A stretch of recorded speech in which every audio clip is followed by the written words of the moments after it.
नमस्कार, देवभूमि के दंगल में आप सभी का स्वागत है। मैं हूं आपके साथ गरिमा वाजपेयी। देवभूमि के दंगल में आज बात करेंगे प्रवासी हो जाए एकजुट, पलायन जाएगा छूट।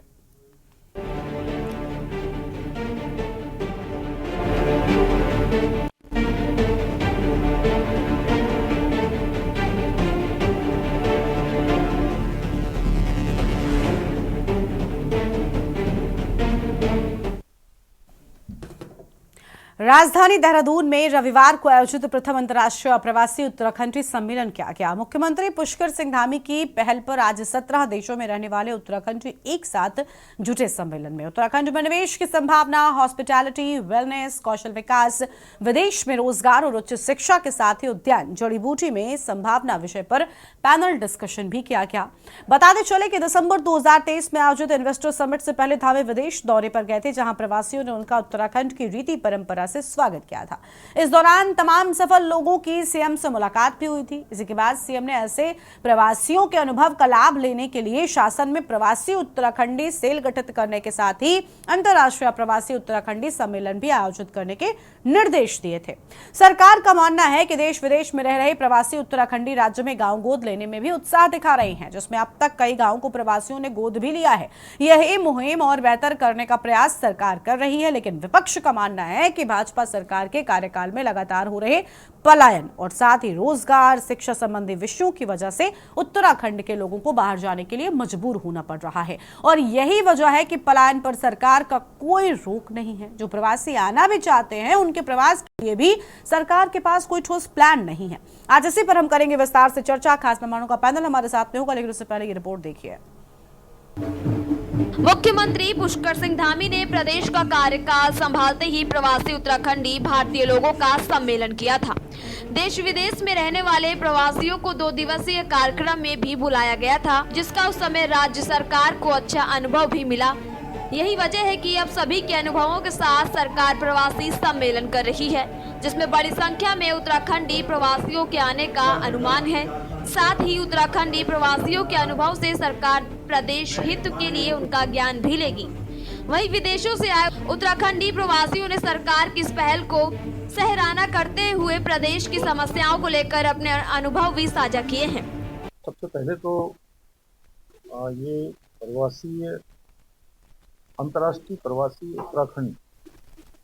उत्तराखंडी सम्मेलन ने आयोजित किया है, और ये निश्चित रूप से जो हमारे प्रवासी उत्तराखंडी हैं, आज दुनिया के विभिन्न देशों में रहते हैं और उन्होंने अपना एक बहुत बड़ा मुकाम हासिल किया है, अपना स्थान बनाया है, अपनी पहचान बनाई है।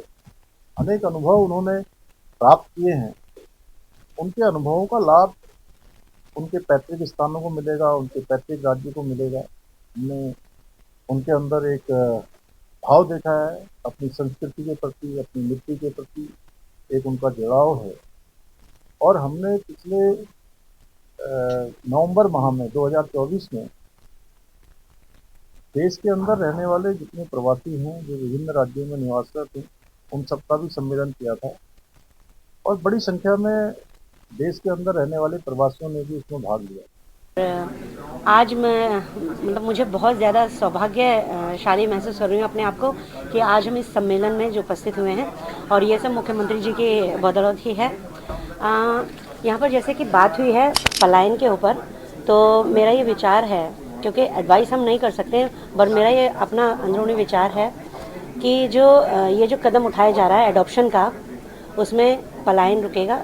और दूसरा एक आग्रह और है मेरा मुख्यमंत्री जी से कि बहुत से ऐसे यूट्यूबर्स हैं जो गांव में जाके ये बताते हैं कि ये गांव खाली है या वो गांव खाली है। तो मेरा यही मानना है कि थोड़ा उस पर भी ध्यान दिया जाए कि कोई अराजक तत्व उन जगहों पर ना जा सके, जिससे लोगों को परेशानी महसूस हो।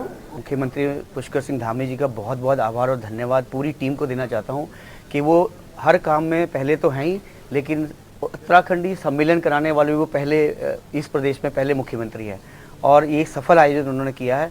और मैं यूएई से आया हूँ, दुबई में रहता हूँ पिछले 16 साल से। मैं मूलतः पिथौरागढ़ बेरीनाग ज़िले से गांव है मेरा, और मेरे दादाजी स्वतंत्रता सेनानी थे। 2 मेरे घर से स्वतंत्रता सेनानी हैं, और मेरे माता पिता दिल्ली में रहते हैं। और मैं पिछले 12 साल से दुबई में जो समाज सेवा करी है, मैं 10,000 से ज़्यादा विदेश में जो भारतीय लोग फंस जाते हैं उनको निकालने में सक्षम हुआ। जैसे आपने देखा होगा जो रशिया यूक्रेन वार में जो उत्तराखंड के जो लोग आए थे 12-13, उनको भी निकालने में मेरी अहम भूमिका रही है वहाँ की लोकल अथॉरिटी से और उनसे। और उसके लिए मैं भारत सरकार का भी बहुत बहुत आभारी हूँ कि मैं पूरे भारत का सबसे पहला उत्तराखंडी जिसको प्रवासी भारतीय सम्मान से महामहिम राष्ट्रपति ने 2019 में सम्मानित किया। ये सबसे बड़ा सम्मान होता है। मेरे लिए ये बहुत ही सौभाग्य की बात है कि मैंने ये सम्मेलन में इनवाइट मिला और माननीय मुख्यमंत्री जी ने हमें यहाँ पे बुलाया और हमें शामिल किया। मैं करंटली यूएई में एमिरेट्स एयरलाइंस में कार्यरत हूँ और मेरा यहाँ पे आना मेरे लिए ये एक इंस्पिरेशन है कि मैं भी अपने जैसे मैं जिस इलाके से मैं हूँ, मैं चमोली गढ़वाल से हूँ जहाँ पे कि लड़कियों की शिक्षा का बिल्कुल भी साधन नहीं था, लेकिन बीइंग लाइक मेरे फादर टीचर थे तो उन्होंने हमेशा से प्रेरित किया कि लड़कियों की शिक्षा बहुत इंपॉर्टेंट है। क्यों इंपॉर्टेंट है? क्योंकि वो एक परिवार, एक समाज को नहीं, एक परिवार को नहीं, वो अपने घर से शुरुआत करती है। तो उस मुहिम के तहत मुझे लगता है कि आज मैं जहाँ पे हूँ मैं भी उन लड़कियों की हेल्प करूं जिन लड़कियों के पास शिक्षा का साधन नहीं है, जो अभी भी जैसे मुख्यमंत्री जी ने बात करी आप गांव को गोद दे सकते हैं। उत्तराखंड में हो रहे लगातार पलायन को लेकर सभी विपक्षी दल लगातार सरकार पर पहले से ही निशाना साधे हुए हैं और अब वहीं चुनाव के चलते सरकार का खासतौर से प्रवासी उत्तराखंड सम्मेलन को लेकर आयोजित सम्मेलन पर विपक्षियों का यही मानना है कि ये सरकार का सिर्फ एक दिखावा है। लगातार सरकार प्रवासियों को प्रदेश में रोकने में विफल साबित हुई है। अगर सरकार कुछ करना भी चाहती है तो पहले प्रदेश में बेहतर शिक्षा, चिकित्सा, रोजगार जैसी सुविधाओं को जनता के लिए सही करे, जिनको लेकर अभी तक सरकार ने कोई काम नहीं किया। और यही वजह है कि तमाम उत्तराखंड प्रवासी अपने ही प्रदेश में आने से कतरा रहे हैं, लेकिन जो प्रदेश में आना भी चाह रहे हैं उनको सरकार प्रदेश में रोकने में विफल साबित हुई है। इसके बाद सरकार कोई भी सम्मेलन कर ले कोई फायदा नहीं। देखिए, आप ये मत कहिए कि भारतीय जनता पार्टी कर रही है। भारतीय जनता पार्टी और सरकार दोनों मिलकर के जो है इसका आयोजन करने का काम कर रहे हैं। ठीक है, अच्छी बात होनी चाहिए, अच्छी शुरुआत होनी चाहिए। हम तो अप्रवासी जो लोग हैं उनसे भी ये निवेदन करना चाहते हैं कि वो भी जो है कुछ समय इस पर्वतीय क्षेत्र में प्रवास करने का काम करें। जो पलायन हो रहा है इस पलायन को रोकने में जब वो प्रवास करेंगे पर्वतीय क्षेत्रों में तभी तो रुकेगा। हम देहरादून में, दिल्ली में, बॉम्बे में जो है इसका आयोजन करेंगे, सब लोग भाषण दे के चले जाएंगे, फिर ढाक के 3 पार। तो इस दिशा में सकारात्मक कदम उठने चाहिए। बिल्कुल, प्रवासी सम्मेलन भी कर लेंगे, ये लोग बुला भी देंगे। कई बार पहले भी लोगों ने प्रयास करा है कि प्रवासी सम्मेलन, जब आप पहाड़ों में भाई साहब आप बच्चों को, बुजुर्गों, बच्चों को अच्छी शिक्षा नहीं दे पाएंगे। 21वीं सदी की शिक्षा जो आज अंग्रेजी मीडियम के विद्यालय में मिल रही है, अच्छा स्वास्थ्य नहीं दे पाएंगे। एक कराने के लिए, कुछ टेस्ट कराने के लिए मुझे देहरादून तक भागना पड़ता है, हल्द्वानी तक भागना पड़ता है, बड़े शहरों की तरफ रुख करना पड़ता है। आप वहाँ पे रोज़गार नहीं देंगे, आप वहाँ पे जो है पर्यटन को उनके रोज़गार परक नहीं बनाएंगे, तो कैसे पलायन कैसे वापस हो जाएगा? ये खाली एक आडंबर है, दिखाने का है इनका आडंबर, दिखाने की देखो जी हम ये प्रयास कर रहे हैं। और गांव प्रतिदिन बंजर होते जा रहे हैं, स्कूलें खाली हो रही हैं, गांव बंजर हो रहे हैं। राज्य गठित होने के बाद से लगातार प्रदेश में हमेशा आगे बढ़ने की कोशिश की, जिसमें कांग्रेस और भाजपा सरकार। और आज इसी मुद्दे पर हम करेंगे विस्तार से चर्चा। खास मेहमानों का पैनल हमारे साथ में जुड़ रहा है। हमारे साथ में कमलेश रमन साहब है, प्रदेश प्रवक्ता भारतीय जनता पार्टी की ओर से, और पीसी थपलियाल साहब हमारे साथ में हैं, वरिष्ठ नेता हैं उत्तराखंड क्रांति दल की ओर से। मणि ढोभाल जी हमारे साथ में है, राजनीतिक विश्लेषक हैं, और हमारे साथ में थोड़ी ही देर में कांग्रेस पार्टी की ओर से शांति प्रसाद भट्ट जी जुड़ेंगे। कांग्रेस पार्टी के वो प्रदेश प्रवक्ता हैं। बहुत स्वागत आप सभी मेहमानों का हमारे साथ चर्चा में आने के लिए। आज अपनी डिबेट की शुरुआत हम कमलेश रमन जी के साथ में कर लेंगे। कमलेश जी, क्या सम्मेलन से बात बनेगी और पलायन जो एक बड़ी समस्या रहा है उत्तराखंड की वो कम होगा, वो समस्या का समाधान मिलेगा? बिल्कुल बिल्कुल गरिमा जी, देखिए सबसे पहले तो मैं बधाई देना चाहूंगी अपने प्रदेश के उन प्रवासियों को जिन्होंने उत्तराखंड में आए और जिन्होंने उत्तराखंड की भावनाओं को जो यहाँ से पलायन करके रोजगार की तलाश में या अपने उज्जवल भविष्य की तलाश में चले गए थे, आज अगर वो अपने पैतृक उत्तराखंड में यहाँ आकर के कुछ देना चाहते हैं तो मैं उनको बधाई देना चाहूंगी, उनका धन्यवाद करना चाहूंगी। और जिनकी वजह से, जिन्होंने ये शुरुआत की, माननीय मुख्यमंत्री पुष्कर सिंह धामी जी, जिनकी ये सोच, जिनका ये कार्य कि मुझे विदेशों से जो लोग हमारे रह रहे हैं, जो हमारे प्रदेश के लोग चले गए थे, उनको यहाँ बुला करके उनको अपने उत्तराखंड की भावनाओं से और रूबरू करा के एक तालमेल अच्छा बिठा करके इस प्रदेश को एक अच्छी सौगात देने का काम जो पुष्कर सिंह धामी जी ने किया, तो मैं बधाई भी देना चाहूंगी उनको कि उन्होंने इतना बड़ा प्रवासी सम्मेलन किया और आगे भी निरंतर वो इस प्रवासी सम्मेलन को करेंगे, क्योंकि अभी हमारे पास कुछ ही लोग हैं जो यहाँ पर पहुंचे हैं, जो इस उत्तराखंड को या उस उत्तराखंड के कई जो हमारे दूर क्षेत्र है या गांव है या वो अपना ही पैतृक गांव, जो लोग जहां से चले गए थे या वो अपना पैतृक गांव लेकर के उस गांव को संवारने की जो बात कर रहे हैं, मुझे लगता है कि बहुत ही ऐतिहासिक एक ऐसा कदम है जो इतिहास में, अगर हमारे यहाँ से कोई व्यक्ति जाता है और वो अपने प्रदेश की भावनाओं को समझ करके उसके पलायन को रोकने के लिए या उस प्रदेश के लिए और बेहतरी के लिए कुछ करना चाहता है, तो इसके लिए सबका स्वागत है और यही स्वागत योग्य होना भी चाहिए। देखिए, विपक्ष में जो रहते हैं वो अगर कुछ कहें तो मुझे लगता है कि वो उनकी एक राजनीति हो सकती है, वो उनकी कूटनीति हो सकती है कि वो सिर्फ आरोप लगाएं, लेकिन ये इतना अच्छा कार्य है, ये इतना ऐतिहासिक निर्णय है कि इसमें चाहे विपक्ष हो, हमारा कोई भी हो, वो उसे साथ मिल करके इन लोगों का साथ देना चाहिए, ताकि जो लोग बाहर से आ रहे हैं उनको ऐसा लगे कि हमारे जो लोग हैं वो हमारा स्वागत कर रहे हैं, हम यहाँ आ रहे हैं। लेकिन अगर हम उनके ऊपर कटाक्ष करने का काम करेंगे कि वो यहाँ आएंगे तो क्या करेंगे, उनको पहाड़ों में जाना चाहिए, अरे कहीं से तो शुरुआत हो।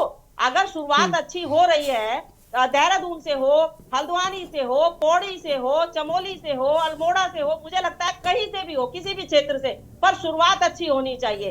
अगर भारतीय जनता पार्टी इस शुरुआत को कर रही है तो हम सबको मिलकर के इसमें एक कंधे से कंधा मिलाकर के पुष्कर सिंह धामी जी को इसमें बढ़ावा देना चाहिए। और सराहनीय कदम है ये कि हमारे जो लोग यहाँ पर आएंगे, हमारा प्रवास के साथ साथ हमारी आर्थिकी से भी हमें निजात मिलने का काम होगा। हमारे यहाँ जो लोग जो बाहर जा रहे हैं, जब उद्योग लगाएंगे बाहर से लोग यहाँ आकर के, तो हमारा जो युवा साथी है वो बाहर नहीं जाएगा, वो यहाँ रहेगा।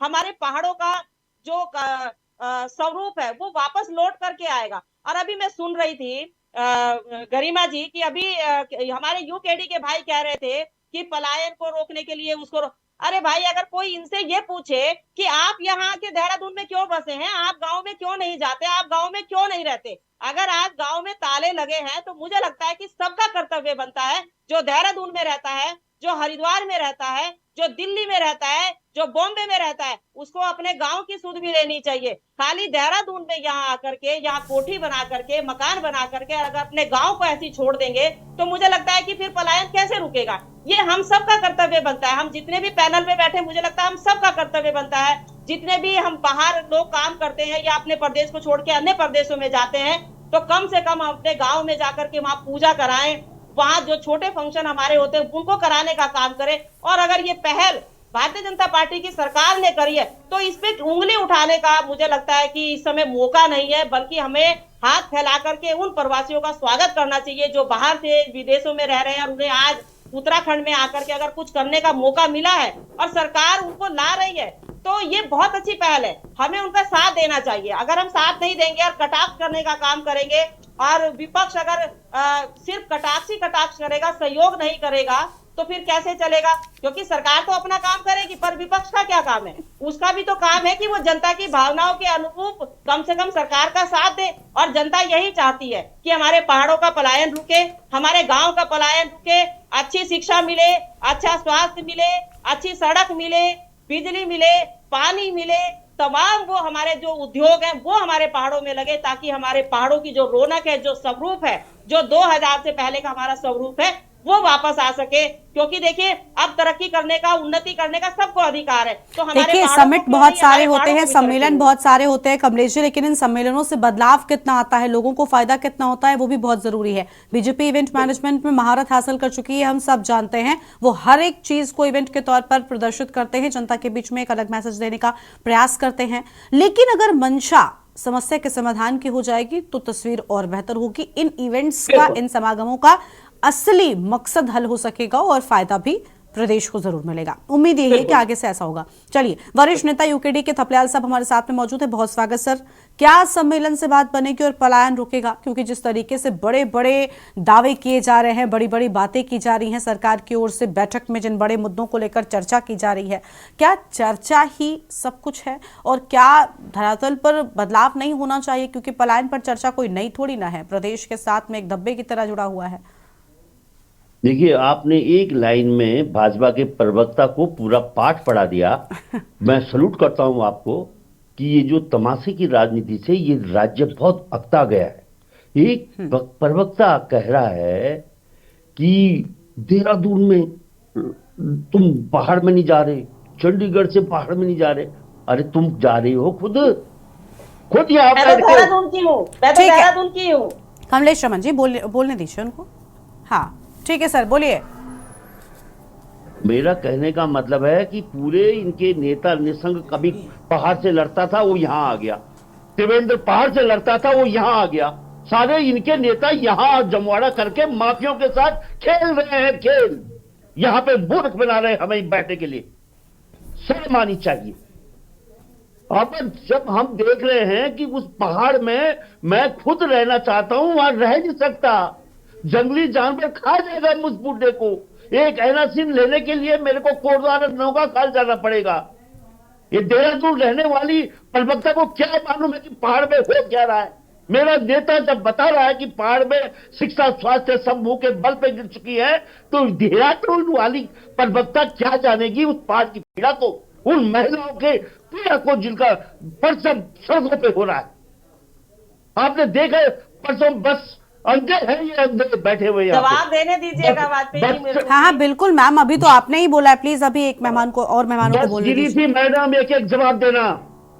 बस गिरी पौड़ी में टॉर्च मोबाइल से इलाज कर रहे थे पौड़ी के मेडिकल जो हमारा हॉस्पिटल है, जिला हॉस्पिटल।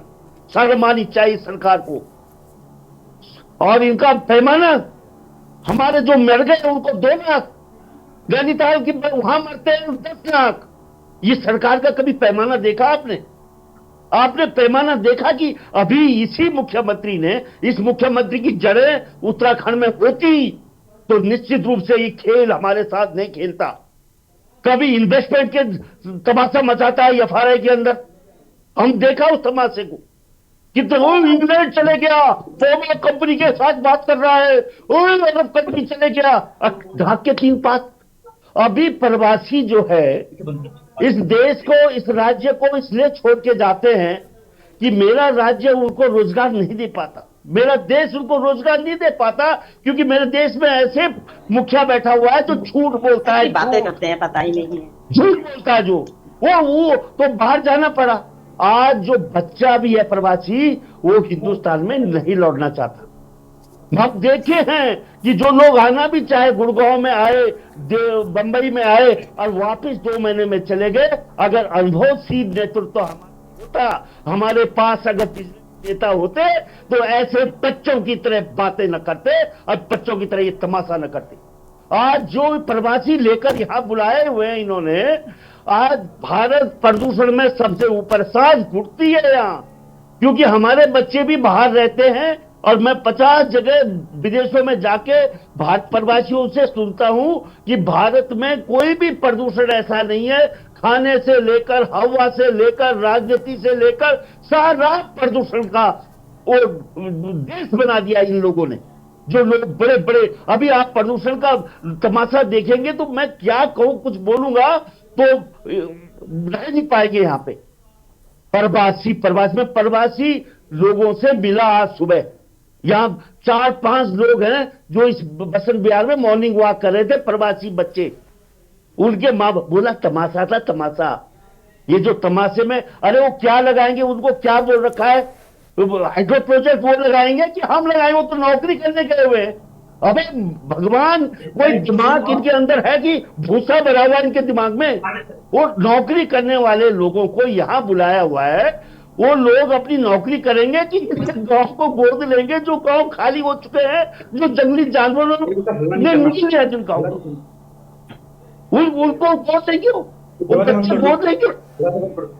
और यहाँ जो बैठे हुए हैं हम लोगों हम अंदर भी हम खाली बैठे हुए हैं यहाँ पे, हमारा अनुभव नहीं चाहिए। हम दुश्मन हो गए इनके, हम दुश्मन है इनके, और दो मित्र हो गए जो यहाँ पे तमाशे के लिए बुला रखे। हयात होटल में, हयात होटल में बोला जा रहा है गोद दो गांव को, और उसके बाद mini hydro project, hydro project के लिए 24 साल से हम चिल्ला रहे हैं कि इस राज्य में मिनी और माइक्रो हाइड्रो प्रोजेक्ट लगने चाहिए, लेकिन नहीं। वहां जाते हैं हम, जब इनका जो ऑफिस है वहां भ्रष्टाचारी बैठे हुए हैं।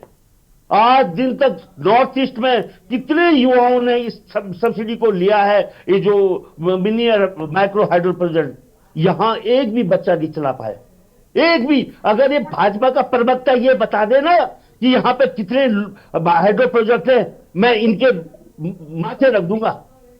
जीरो नॉलेज लेकर यहाँ पे पक पक पक पक पक माननीय ने कर दिया थोड़ा तमीज से अरे बोला करें। ठीक है थपलियाल साहब, आराम से आप, थपलियाल साहब थोड़ा सा आराम से, आप परेशान मत होइए।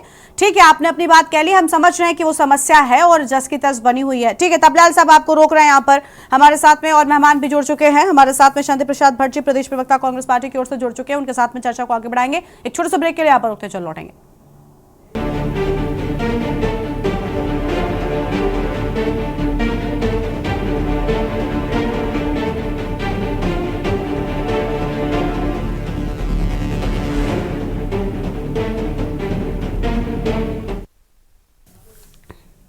ब्रेक के बाद देवभूमि के दंगल में आप सभी का स्वागत है। खास मेहमान हमारे साथ में लगातार बने हुए रतनमणि ढोभाल जी हैं, राजनीतिक विश्लेषक हैं। उनके साथ में शुरुआत करेंगे, उसके बाद कांग्रेस पर जाएंगे।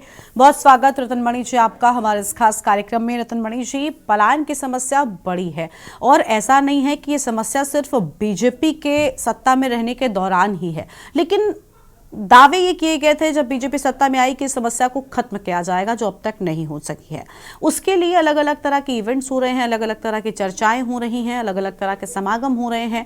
लेकिन क्या देखिए, प्रवासियों पर आपने पहले काम करना शुरू किया, पलायन को तो रोकिए। जो पहले प्रदेश में है उनको अच्छी सुविधाएं दीजिए ताकि वो बाहर ना जाएं, फिर बाहर जो जा चुके हैं उनको वापस ले आइएगा। अच्छी सुविधाएं होंगी तो क्यों नहीं लौटेगा सर। लेकिन बशर्ते आप लोगों को रहने का, आप लोगों को बिजनेस का उस तरीके का मौका तो दें। अभी तो क्षेत्र में रह रहे लोगों के सामने ही रोजगार के अवसर नहीं है, उनके सामने ही पलायन का मुद्दा अपने आप में बड़ा बना हुआ है।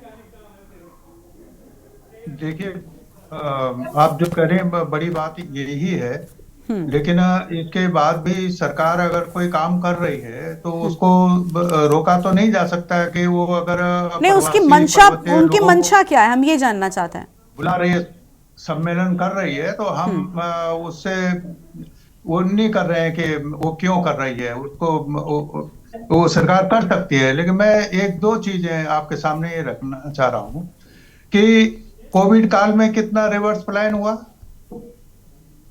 तो सरकारें तो यही थी, इन्होंने वो जो लोग देश विदेश से आए थे वो अपना जो गांव है, जो पैतृक गांव है, वहीं लौट के आए ना लोग। और तब भी हम ये बात चर्चा कर रहे थे, तब भी हम ये कह रहे थे कि जो लोग आ गए हैं ये वापस फिर नहीं जाए, वो व्यवस्था सरकार को करनी चाहिए। वो हालात तो सरकार को पैदा करने होंगे। अब सरकार जब वो स्थितियां नहीं कर पा रही है तो लोग जा रहे हैं, जाएंगे। हम लोग भी आए हैं, क्यों आए हैं? मैं तो बहुत सारी खेती है, ये सब कुछ जो छोड़ के वो ऐसी खेती है कि जो पूरे साल भर खटने के बाद भी 3 महीने का अनाज नहीं देती है। और मैं तो, मेरी माँ तो, जब हम स्कूल जाते थे तो कभी वो उड़द की दाल, कभी वो मारसो हमारे थैले में देती थी बस्ते में, और वो कहती थी वो लाला जी को दे देना और वहां से फीस ले लेना। तब भी लोगों ने पलायन नहीं किया, और इसी उम्मीद के साथ उत्तराखंड राज्य का आंदोलन लड़ा गया कि इस स्थितियों से हम निपटेंगे और हमारा राज्य खुशहाल होगा। और उस पर जब वो रिवर्स पलायन हुआ, अब ये प्रकृति ने वैश्विक बीमारी आ गई और उसने आपको एक ऑफर दिया, रिवर्स पलायन हुआ, लोग आ गए, तो उनकी कोई व्यवस्था नहीं की, तब भी ये आवाज उठाई गई। और दूसरा, अभी मैं कह रहा हूं, उसके बाद 14 में मोदी जी सरकार में आते हैं। पहले भी सरकारें करती रही है, ये चिंता बराबर राज्य बनने के बाद से बढ़ी है, और तब से ही चिंता इस पर जाहिर की जा रही है। प्रधानमंत्री ने कहा कि हर सांसद एक गांव गोद लेगा, कितने गांव उत्तराखंड, कितने सांसद हो गए तब से, कितने गांव गोद लिए गए?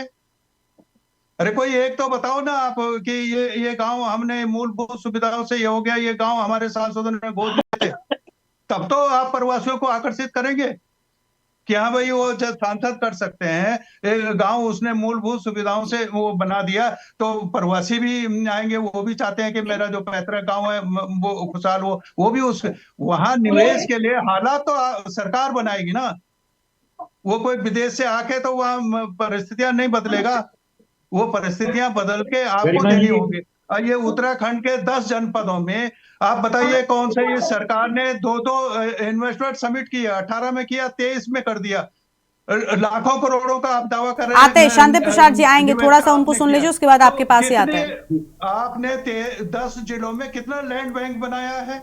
ये जो प्रवासी आप ये दावतनामा कर रहे हैं, ये जो विज्ञापन आप कर रहे हो अपने को सजाने के लिए कि हम इतने तीर मार रहे हैं, आप ये तो बताएं उनको कि आपके लिए हम यहाँ पर ये लैंड बैंक है, आप ये 10 जिलों में उत्तराखंड के जहाँ से पलायन आपने रोकना है, वहां पर हमारे सरकार के पास ये लैंड बैंक है और हम आप ये देंगे, यहाँ निवेश कीजिए।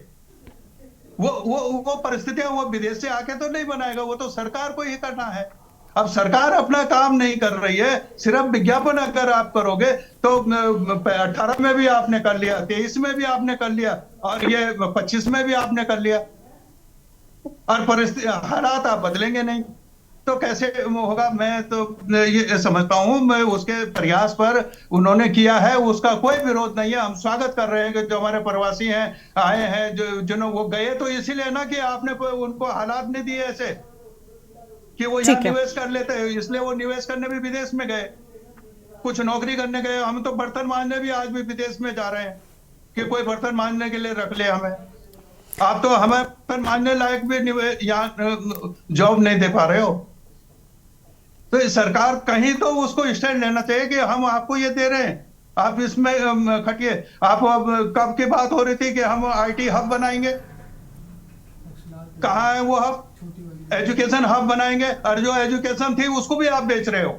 ठीक है सर, ठीक है, आप कांग्रेस पार्टी से हम जवाब लेंगे। चलिए आपके पास में लौटेंगे। कांग्रेस पार्टी की ओर से हमारे साथ में शांति प्रसाद भट्ट जी हैं, प्रदेश प्रवक्ता कांग्रेस पार्टी की ओर से। स्वागत सर आपका। शांति प्रसाद जी, कांग्रेस पार्टी विपक्ष में है और फिलहाल सत्ता पक्ष पर बड़े आरोप लगा रही है। उनका कहना है कि कोई ठोस प्लान सरकार के पास नहीं है, लेकिन इवेंट्स बड़े बड़े सरकार कर रही है। लेकिन सर, मौका तो जनता ने आपको भी दिया था, उस दौरान पलायन की समस्या में या प्रवासियों को लेकर कोई बड़े कदम नहीं उठाए गए थे। हम ये नहीं कह रहे कि सत्ता पक्ष सफल हो गया है, लेकिन प्रयासरत तो है। तो प्रयास पर ही सवाल उठाना कांग्रेस का, वो भी तब जब खुद मौका मिलने पर उतना नतीजा नहीं दिया, तो कैसे ये वाजिब हो गया? गरिमा जी, ये जो इवेंट हो रहा है, ये अंतर्राष्ट्रीय उत्तराखंडी परिवास सम्मेलन जो भारतीय जनता पार्टी ने किया है, हमारा इस सम्मेलन को लेकर कोई विरोध नहीं। उत्तराखंड के जो प्रवासी हैं, देश विदेश में रह रहे हैं, वो सब हमारे ही तो भाई बहन हैं, हमारा उससे कोई विरोध नहीं। वो आए, उनका बहुत अंतर्मन से हम अभिनंदन करते हैं, स्वागत करते हैं। हमें तो सरकार से प्रश्न है, जब पूरे प्रदेश में निकाय चुनाव की आदर्श आचार संहिता लागू है और उसके लिए कोड ऑफ कंडक्ट बना है, राजनीतिक दलों के लिए भी बना है, प्रत्याशियों के लिए भी बना है कि आप किस तरह से आदर्श आचार संहिता का पालन करेंगे। और भारतीय जनता पार्टी जिसकी डबल इंजन की सरकार है, केंद्र में भी है, राज्य में भी है, वही आदर्श आचार संहिता का उल्लंघन कर रही है। और प्रदेश के मुखिया, प्रदेश के अधिकारी सब इसमें सम्मिलित है। भारतीय न्याय संहिता और IPC, पुरानी IPC दंड, हमारी जो पुरानी IPC है और नया जो भारतीय न्याय संहिता है, दोनों की जो सुसंगत धाराएं हैं 169 से लेकर 174 तक, उन सब में इन बातों का उल्लेख है। ये एक तरह से भारतीय जनता पार्टी ने आदर्श आचार संहिता का उल्लंघन किया है, एक अपराध किया है। इनके खिलाफ मुकदमे दर्ज होने चाहिए। जो जो इस सम्मेलन में सम्मिलित हुए, जो नेता लोग सम्मिलित हुए, जो अधिकारी सम्मिलित हुए, उसमें साफ लिखा है, आप कोई लोक लुभावन घोषणा नहीं करेंगे, कोई लोक लुभावन वादे नहीं करेंगे। ये भारतीय जनता पार्टी लगातार ऐसे काम करती है। अगर हम ही जो राजनीतिक दल है, हम ही जो अपने को राष्ट्रीय दल कहते हैं, हम ही कानून का पालन नहीं करेंगे, तो हम आम जनता को क्या मैसेज देंगे?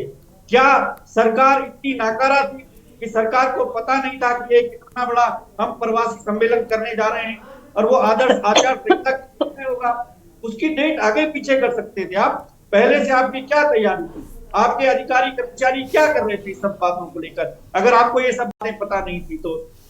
और मात्र एक हफ्ता लगभग इस चुनाव का रह गया है, 7-8 दिन बाकी हैं, 25 तारीख को मतगणना हो जाएगी। आप इसको 25 के बाद भी कर सकते थे या आदर्श आचार संहिता से पहले भी कर सकते थे, लेकिन आपने जानबूझकर ये काम किया ताकि मतदाताओं को लुभाया जा सके प्रवासियों के माध्यम से।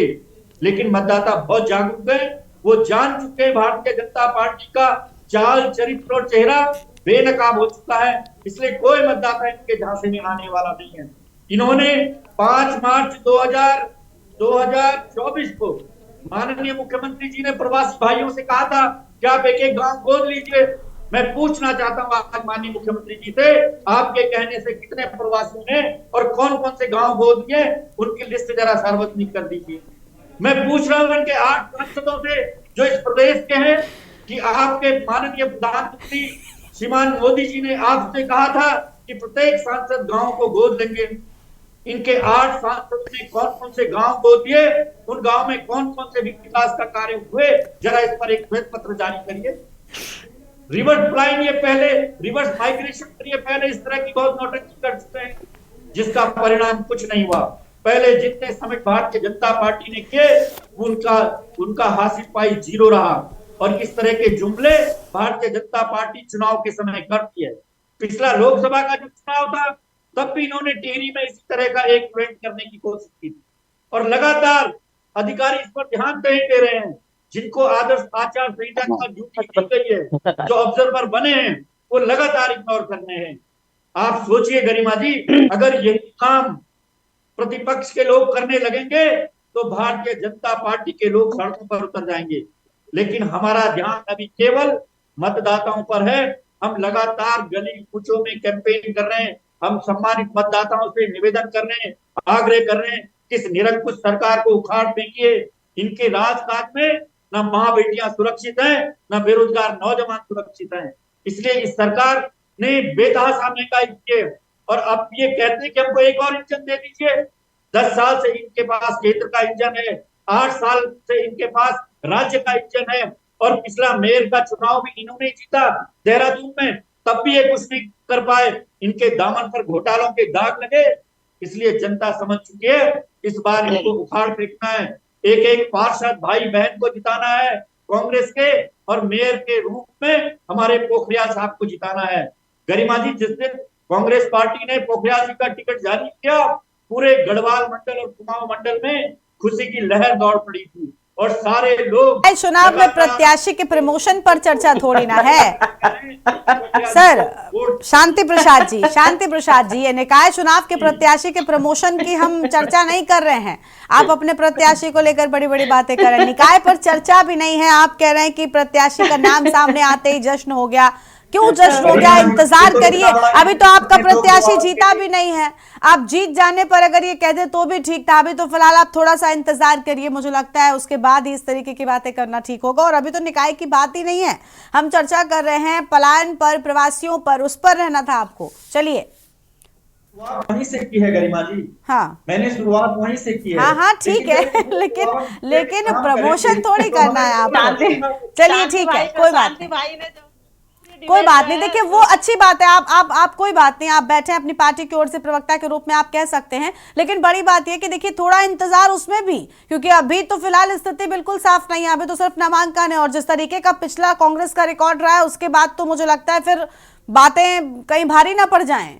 तो इसलिए थोड़ा सोच समझकर और इंतजार। उनकी ये बात तो सही है कि आचार संहिता लगी हुई है, और आचार संहिता, हाँ वही तो, इसीलिए मैंने टोका। चलिए ठीक है, शांति प्रसाद जी आएंगे आपके पास में। बीजेपी की प्रवक्ता के पास एक बार फिर से चलते हैं। कमलेश जी, सभी को शिकायतें हैं क्योंकि समाधान अब तक किए नहीं आपने। शिकायतें इसलिए भी है क्योंकि जनता ने आपको मौका दिया, हर एक चुनाव में खूब विश्वास आप पर दिखाया, लेकिन आपने क्या कर दिया? आपने क्या दिया जनता को? क्या पलायन पर मैं आपसे आंकड़ों में पूछ लूं मैडम, बेरोजगारी, पलायन, इन सभी चीजों का कोई समाधान नहीं हुआ है। एक भी बड़ी समस्या जो पहले से उत्तराखंड में थी उसका समाधान नहीं हुआ। आप यूसीसी पर चर्चा कर रही है, चर्चाएं आंदोलन खूब सारे मूल निवास पर भी, और इनको देखती हूं मैं कि लगातार रैलियां निकलती हैं, अलग अलग जो आंदोलनरत संगठन है उनकी ओर से सड़कों पर जुलूस निकाला जाता है, लेकिन क्या संपूर्ण समाधान किसी का हुआ? चर्चाएं आती हैं चली जाती हैं, क्या इतने मात्र से सब कुछ होगा? बिल्कुल गरिमा जी, आपने एक बहुत अच्छा सवाल किया, पर मुझे लगता है कि अभी जो आपने कहा कि आपने समस्याओं का निराकरण नहीं किया, मुझे लगता है कि जो राजनीतिक दल हैं शायद उनकी समस्याओं का निराकरण नहीं हुआ होगा, लेकिन जनता मैडम ये आम जनता की बात है। देखिए आप हर बात में आप पत्रकार, आप सभी जितने प्रवक्ता हैं बीजेपी के, ये किसी भी सवाल को विपक्षियों का कहकर क्यों बच जाते हैं? क्या आम जनता आपसे सवाल नहीं पूछ सकती? क्या पत्रकार आपसे सवाल नहीं पूछ सकते? हर एक सवाल को विपक्षियों के मुंह में डाल देना ठीक थोड़ी है। जनता का पूरा अधिकार है, जनता सवाल कर सकती है, और क्योंकि जब वो सरकार बनाने का काम करती है तो जनता को पूरा अधिकार है कि वो अपनी सरकार से सवाल भी करे। तो उसको जनता के सवाल की तरह ही लीजिए ना। आप हर बात ये थोड़ी कहकर बच सकती हैं कि विपक्षियों का तो काम है पूछना और सवाल उठाना हम पर। जी सरकार का कर्तव्य है कि वो जनता की हर समस्याओं का समाधान करने के लिए संकल्पबद्ध है, और सरकार करती भी है और सरकार कर रही है। कौन सी ऐसी समस्याएं हैं जो मुख्यमंत्री के दरबार में कोई लेकर के नहीं जाता और उसका समाधान नहीं होता? मुझे लगता है सब चीजों का होता है। रही बात आज जो हम प्रवासी सम्मेलन की बात कर रहे हैं, और ये प्रवासी सम्मेलन हम इस प्रदेश में क्यों कर रहे हैं, क्योंकि हमारे प्रदेश का जो युवा या हमारी महिलाएं या हमारे बुजुर्ग, देखिए मैंने पहले ही एक शुरू में कहा डिबेट के अंदर कि तरक्की करने का, उन्नति करने का सबको अधिकार है। ये जरूरी नहीं है हमारे प्रदेश के अंदर यहाँ जो एजुकेशन हब है, जब हमारे लोग बाहर से लोग यहाँ एजुकेशन लेने के लिए आते हैं और वो यहाँ बसने का काम करते हैं, तो उनको यहाँ अच्छा लगा प्रदेश को, यहाँ बस गए, उन्होंने यहाँ शादी करी, उन्होंने घर बनाया, एजुकेशन करी, यही सर्विस करी, यही अपना जो बिजनेस है सेटअप किया, रहे। ऐसे ही हमारे जो प्रवासी अपने प्रदेशों में गए, उनके बच्चे गए, उन्होंने जब वहाँ पढ़ाई लिखाई करी तो उनको वो प्रदेश अच्छा लगा, वो वहां पर बस गए, उन्होंने वहाँ काम शुरू किया, अच्छा किया। तो तरक्की करने का अधिकार सबको है। हम ये नहीं कह सकते कि हमारे प्रदेश से लोग इसलिए जा रहे हैं क्योंकि हम उन्हें सुविधा नहीं दे रहे हैं। सुविधा हर सरकार देने की पूरी कोशिश करती है, लेकिन उन सुविधाओं के इतर भी जाकर के अगर व्यक्ति अपने आप की और तरक्की चाहता है, अपने परिवार के लिए और बेहतरी चाहता है, तो वो जाने की कोशिश करता है और एक नया आयाम चुनने का उसे सबको अधिकार है, वो चुनने का काम करता है।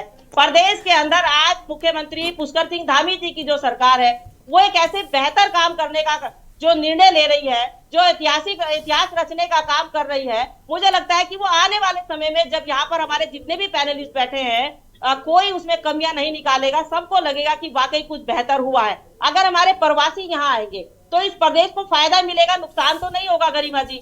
अगर हमारे प्रवासी यहाँ आकर उद्योग लगाते हैं तो हमारे जो युवा साथी है जो बाहर जाने के लिए सोचते हैं या जाते हैं, क्योंकि हमारे प्रदेश के अंदर जो आर्थिक स्रोत है वो क्या है गरिमा जी? यहाँ पर या तो पर्यटन है, या यहाँ पर खनन है, या यहाँ पर आबकारी है, या जो हमारे जो सरकारी डिपार्टमेंट है और वो जो नौकरियां है वो कितनी है? वो तो सीमित है ना। और लोगों की जो भावनाएं है वो तो प्रगाढ़ है, तो वो अपनी भावनाओं को पूरा करने के लिए कहीं ना कहीं तो जाएंगे। तो इसमें ये नहीं कह सकते कि हमारी कुछ कमियां रही है या सरकारों की कुछ कमियां रही है इसलिए गए। हाँ, ये बात जरूर है कि पलायन को रोकने के लिए कोई भी सरकार हो वो संकल्पबद्ध होनी चाहिए, क्योंकि हमारा पहाड़ में रौनक होनी चाहिए, हमारे पहाड़ों को गुलजार होना चाहिए। जो पहले हमारे लोग रहते थे, जो हमारे पहले जब हम लोग घूमने के लिए जाते थे वहां तो हमारे लोग दिखाई देते थे, वहां ताले नहीं होने चाहिए गांव में, वहां पर दरवाजे खुले होने चाहिए। ये हमारे प्रदेश की उन्नति का एक जो सपना है उसको पूरा करने के लिए पुष्कर सिंह धामी जी लगे हैं कि हमारे प्रवासी यहाँ आए, हमारे जो उद्योगपति है वो यहाँ आए। जैसे अभी हमारे भाई कह रहे थे इन्वेस्टर समिट के जरिए जब हमारे लोगों का यहाँ पर रोजगार मिलेगा, पहाड़ों में यहाँ उद्योग लगेगा, तो हमारे लोग यहाँ रुकने का काम करेंगे और जो प्रवासी हैं वो भी यहाँ आने का काम करेंगे। तो इसमें बुराई कहाँ है? मुझे ये बात इतनी सी समझ नहीं आई विपक्ष की कि इसमें बुराई कहाँ है, उन्होंने इसमें बुराई कहाँ देखी, इसमें कमी कहाँ देखी अगर प्रवासी यहाँ आ रहे हैं तो। और रही बात अभी हमारे भाई ने कहा, शांति प्रसाद जी ने, कि हमने चुनाव में जो है आचार संहिता का उल्लंघन किया। देखिए जो प्रवासियों का सम्मेलन था वो पिछले 1 साल से पूरे 8 महीने से लगातार जारी था कि हमारे लोग यहाँ पर आएंगे, उसकी पूरी तैयारी चल रही थी और चुनाव से पहले ही इसमें डेट फिक्स हो चुकी थी। तो इसमें किसी भी प्रकार का ऐसा नहीं है कि चुनाव में क्या वहां पर मुख्यमंत्री जी ने ये कहा प्रवासियों को कि आप जाओ अपने क्षेत्र में और लोगों को कहो कि कमल के आगे मोहर लगाए, ऐसा तो नहीं कहा ना उन्होंने सिर्फ ये कहा कि पलायन को रोकने के लिए हर संभव जो हमारे प्रयास होने चाहिए, जो आप हमारी मदद कर सकते हैं इस प्रदेश को एक और बेहतर प्रदेश बनाने के लिए, इसमें आप हमारा सहयोग करें। तो मुझे लगता है कि जो विपक्ष आरोप लगा रहा है कि आचार संहिता का उल्लंघन कर दिया, आचार संहिता का उल्लंघन अगर होता तो क्या चुनाव आयोग आकर के उस बैठक को रोकने का काम नहीं करता? क्योंकि वो सरकार है, वो मुख्यमंत्री, उन्होंने पहले ही डिसाइड किया हुआ था, तारीख पहले ही डिसाइड थी, कोई आज या कल में तो हुई नहीं, या चुनाव के बाद अपने फायदे के लिए डेट को रखा गया होगा। तो ये तो निराधार जो इन्होंने आरोप लगाया ये बिल्कुल गलत है। दूसरा, जो हम अपने प्रदेश के लिए यहाँ लाने की कोशिश कर रहे हैं, जो हम अपने प्रदेश को यहाँ देने की कोशिश कर रहे हैं, उस पर देखिए आरोप, राजनीतिक दल है, आरोप भी लगाएंगे और उनको अधिकार भी है और अच्छे सुझाव देने का भी अधिकार है। आप अच्छे सुझाव अगर इस प्रवासी के जो सम्मेलन हुआ इसको लेकर के हम और बेहतर क्या कर सकते हैं, इसमें भी अगर विपक्ष सहयोग करने का काम करेगा तो सरकार माना तो नहीं करेगी। सरकार तो चाहेगी कि विपक्ष भी आए और विपक्ष भी कहे कि क्या इसमें और सलाह अच्छी हो सकती है, हम इसको कैसे और बेहतर बना सकते हैं। लेकिन आरोप लगाना, मैडम विरोध कोई नहीं कर रहा है, सब स्वागत कर रहे हैं। नहीं, एक असभ्य भाषा का इस्तेमाल करना किसी भी सम्मेलन के लिए, पहले आप उसके परिणाम तो देख लो। अरे असभ्य भाषा आप बोल रहे हो, आप असभ्य भाषा बोल रहे हो। ठीक है। मुख्यमंत्री का दरबार कैसे बोल दिया आपने कि मुख्यमंत्री के दरबार में जब आते हैं, आपके लिए मुख्यमंत्री राजा है, मेरे लिए नहीं है। अगर मैंने दरबार बोला है तो बताइए कहाँ दरबार बोला है। और चलिए ठीक है, भाव की बात है, कुछ और नहीं है। ठीक है थपलियाल साहब, मैं समझ रही हूँ आप क्या कहना चाह रहे हैं, लेकिन मुझे लगता है उनका भाव कुछ और रहा होगा। दरबार मुख्यमंत्री लगाते हैं, कई बार जनता दर्शन कार्यक्रम होते हैं, इस तरीके के कार्यक्रमों का उन्होंने जिक्र किया है, शायद उसके लिए शब्द दूसरे इस्तेमाल कर दिए। चलिए आपके पास में लौटेंगे।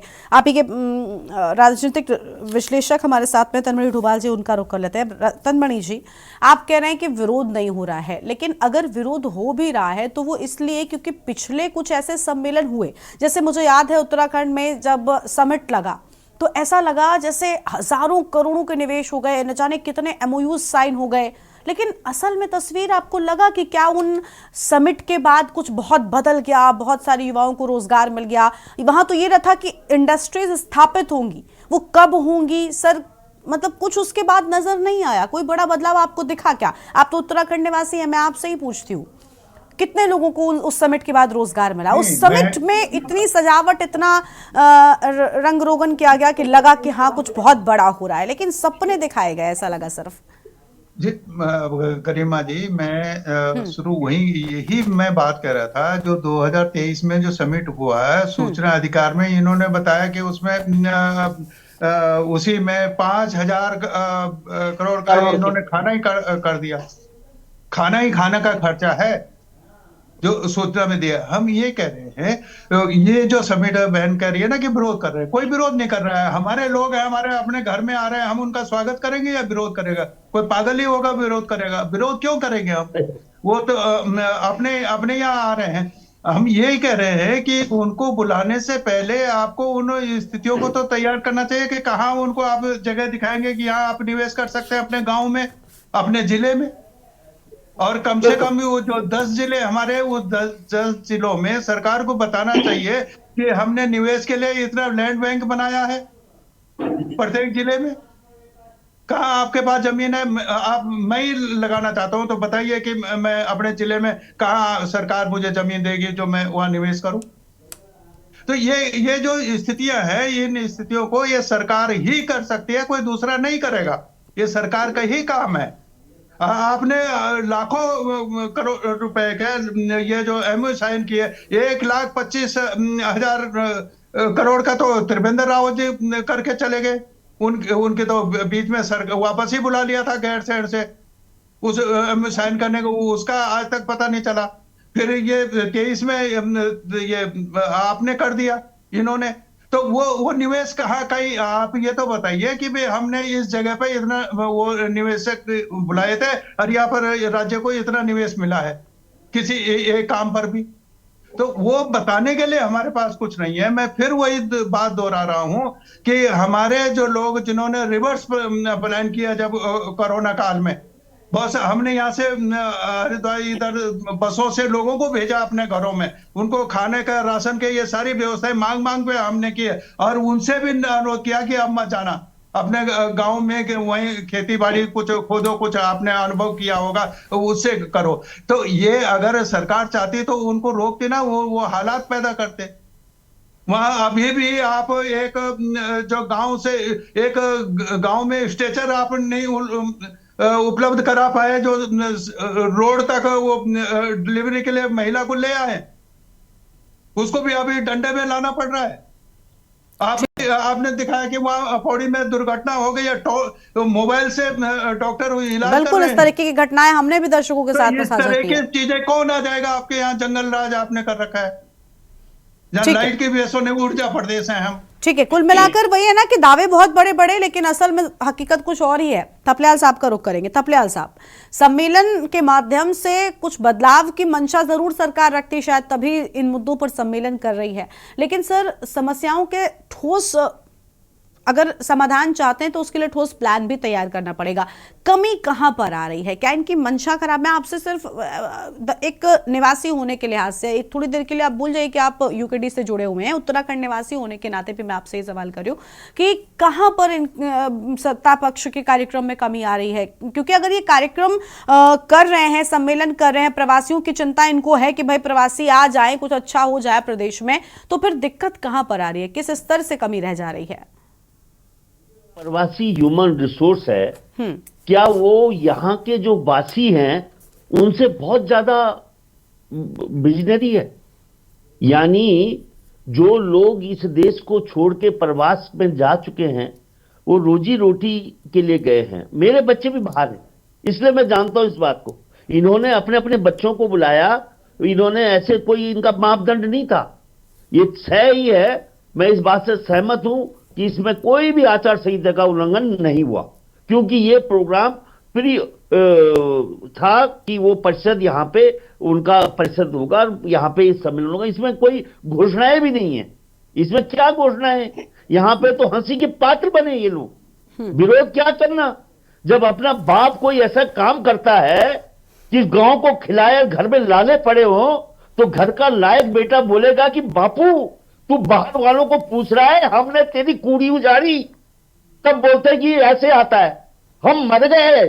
हम यहां पे बैठे बैठे, मैं फ्रांस से ट्रेंड हूं, आज पांगती यहाँ का रिनोन IAS अफसर है, जिसको सारी धार का, गार्ड का ज्ञान है, भूगोल का ज्ञान है पहाड़ के, उसको कोई नहीं रखता अपना एडवाइजर, क्योंकि इनको माफी को लूटना है प्रदेश को। यहां प्रदेश में जिस तरह की लूट मची है वो हम देख रहे हैं, इसलिए इनका सम्मान हमारे दिलो दिमाग से हट गया है। इसलिए हम कभी कभी, जो मैडम अभी बोल रही थी कि ये व्यक्तिगत तौर से इसलिए बोल रहे हैं कि आप व्यक्तिगत तौर से उस व्यवस्था को सपोर्ट कर रहे हैं, आंख मूंद कर, कि जिस बार बार माननीय मुख्यमंत्री जी, माननीय मुख्यमंत्री बहुत गलत काम करता जा रहा है। जो राज्य की हालत बहुत पतली हो रखी है, हमारे पास मालूम जो लोग सोलार लगा रहे हैं उनकी सब्सिडी नहीं मिल रही इस राज्य में, आपको पता है बात? नहीं मालूम है? जो आदमी तुम्हारी योजनाओं को सर चढ़ा रहा है उसको ठन गोपाल, और जो बाहर वाले आ जाओ हयात होटल में, और हयात होटल में खा रहे पी रहे माचिस, और हम बाहर से देख रहे हैं, तब हमें दुख होता है। तब होता घर का जोगी जोगता, दूर गांव का सिद्ध, तब गुस्सा आता। तब हम बोलते हैं कि क्या हो गया आपको? अयोग्य लोग, नॉन बिजनरी लोग इस राज्य को बर्बादी की ओर धकेल रहे हैं। बहुत दुख हो रहा है हमें, क्योंकि मैंने तो यहाँ पे मेरे घर के सामने FRI में मैंने इनका इन्वेस्टमेंट समिट देखा, इसका ही नहीं, उससे पहले त्रिवेंद्र रावत, अडानी आ रहा, अंबानी आ रहा, यहाँ पे भी देखा। अभी आज ओपनिंग के लिए पहले दिन प्रधानमंत्री आ रहा, दूसरे दिन क्लोजिंग के लिए मुख्य गृह मंत्री आ रहा है। What is this? और मेरा जमीन किस तरह से बेच रहे हैं, किस तरह से हरिद्वार का हॉस्पिटल एडमिशन किया और एक को दे दिया। देखिए, ठीक है, देखिए शिकायतें बहुत सारी हैं और बहुत इज्जत कर रहे हैं मैडम, बहुत इज्जत कर रहे हैं। ठीक है सर, उम्मीद है कि अब सरकार भी इन चीजों को समझेगी और न सिर्फ सम्मेलन बल्कि समाधान भी जरूर करेगी कमलेश जी, और उम्मीद है कि चीजें बेहतर होंगी और बहुत जल्द प्रवासी तो लौटेंगे ही, साथ ही पलायन की समस्या भी खत्म होगी। बहुत शुक्रिया आप सभी का हमारे साथ जुड़ने के लिए और चर्चा में आने के लिए, हम जानकारी के न्यूज़ इंडिया के दर्शकों के साथ में साझा करने के लिए। एक तरफ प्रवासी सम्मेलन हो रहा है, लेकिन क्या प्रवासी सम्मेलन से पलायन जैसी समस्या का समाधान होगा, ये अपने आप में बड़ा सवाल है। देवभूमि के दंगल में इतना ही। आप देखते रहिए न्यूज़ इंडिया। नमस्कार।